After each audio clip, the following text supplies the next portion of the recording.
guys, Katie Huller here with KidsCanReadAndWrite.com.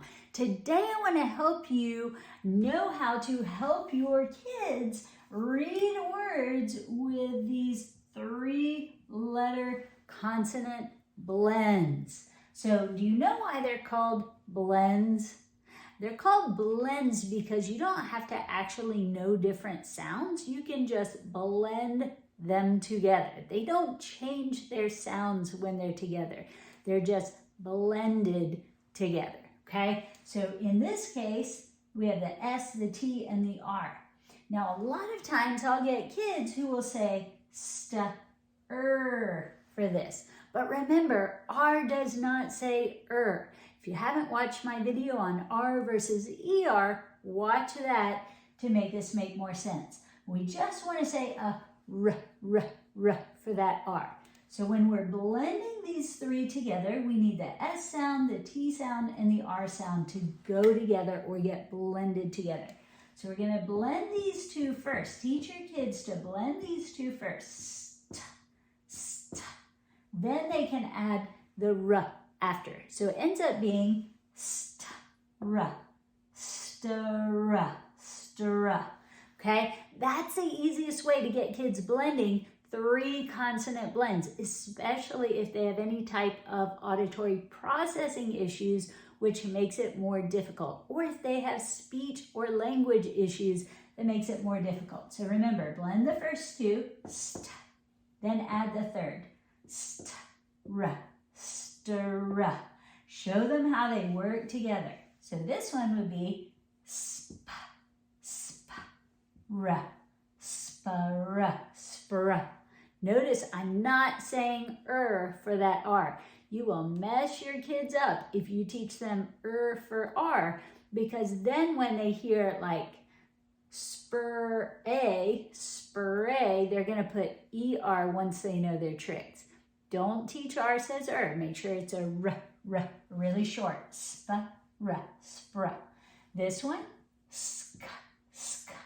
Ra, skara, skara. Notice how we're just blending them together.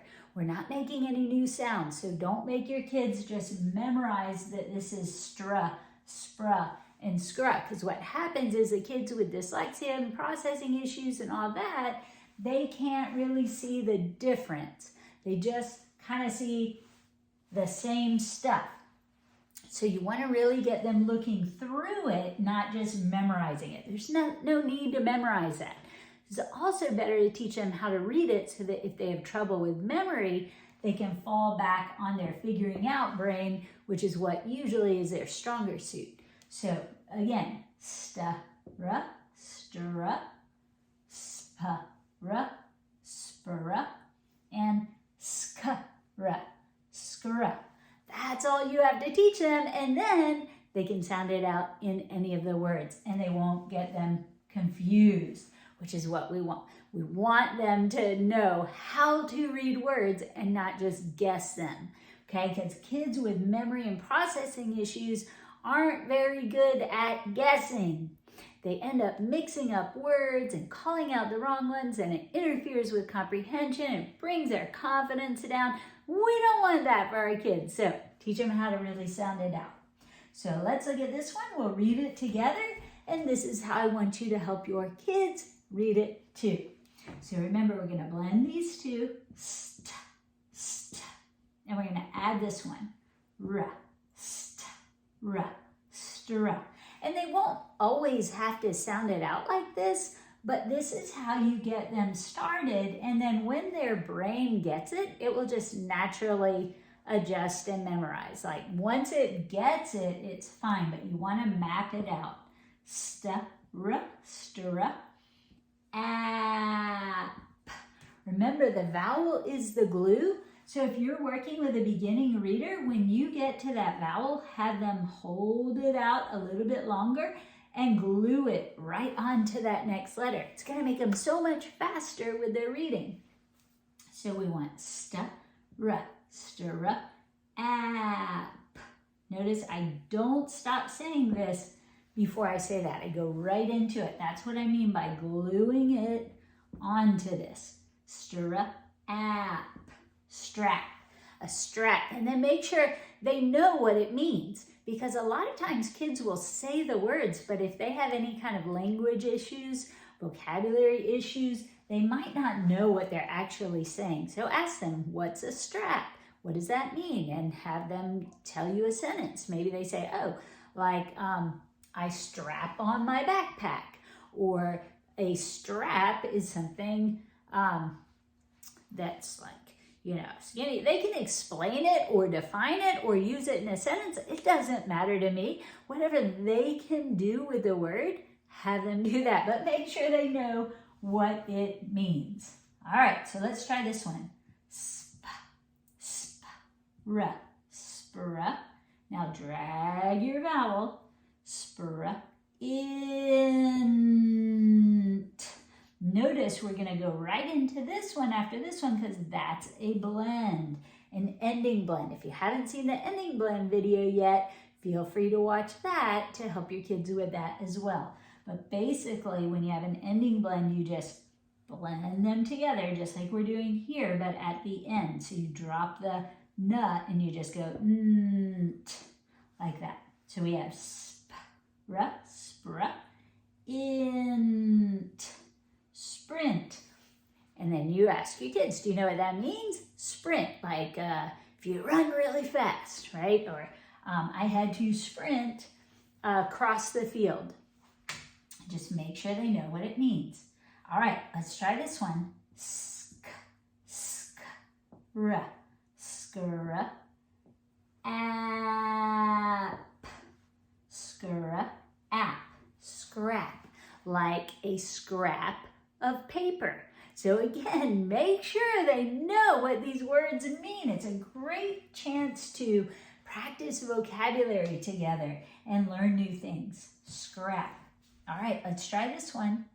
Spra, spra, ig, spra, ig, sprig, a little sprig of something, a little tiny thing. Now your kids probably don't know what that means yet, so you can teach them. You could show them a picture. It's easy to Google things or look them up nowadays, so you can easily show them a visual to help them imagine what a sprig is. All right, how about this one? Stra, stra, ong. Notice we have an ending blend. Stra, ong. Strong. Now, it might be a little hard for them to hear. Sometimes this makes a kind of funny sound. Strong. Sometimes it's hard to hear at first. So let them say it a few times if they need to until they hear strong. Strong. Like, I feel very strong today. All right, and how about this one? Sk, skra, skra. And then do you notice this? Do you know what that does? Your kids need to know if there's an E at the end and he can reach the vowel, he's gonna boss it around, make it say its name. So we have to say A here instead of A because he's being bossed by a trick, the sleepy E trick. Say your name, vowel. So we're gonna go scra, ape, scrape. Like you might scrape your knee, or you might scrape the ice off of a windshield. All right, guys, I hope that helps with those 3-letter consonant blends. Make sure your kids know how to sound them out. Make sure they're not mixing them up by trying to just know them. Make sure they're mapping them in their brain and reading these words just the way they're supposed to be read. Remind them that the vowels are the glue. We want to stretch those into that next sound. And if there's an ending blend, don't give a big n. You want to go nt. You can watch the video on that if you need extra help. Also, if you need extra help, don't forget that we have the Black Belt Reading Program. If you want to help your child become a Black Belt reader, well, it's full of all the tricks your child needs to learn to read words. I've done videos for every single trick. We have spelling videos, reading videos, everything. There's a big packet that you complete with your child. You'll be calling out words for your child to spell so you can practice each trick. You'll call out sentences for your child to write so your child can practice things like capitals and spacing and ending marks and all of the spelling tricks. You'll also have words to read in isolation, sentences to read, comprehension activities, games to play, you name it. I put it in there for you to have so that you can teach your child to read and write. And if you need that help, if you want a step-by-step program, purchase that Black Belt Reading. I spent years making it, and now it's to help you get your child to feel confident and just love reading. So I hope it helps. I hope this helped. And I also hope I'll see you on the next video. Thanks so much for joining me, guys. Have a great day. Oh, and if you want that Black Belt Reading program, go to kidscanreadandwrite.com, or you can visit kidscanonlineacademy.com. Both websites have it. So hope that helps. Let me know if you have any questions. Thanks again for joining me.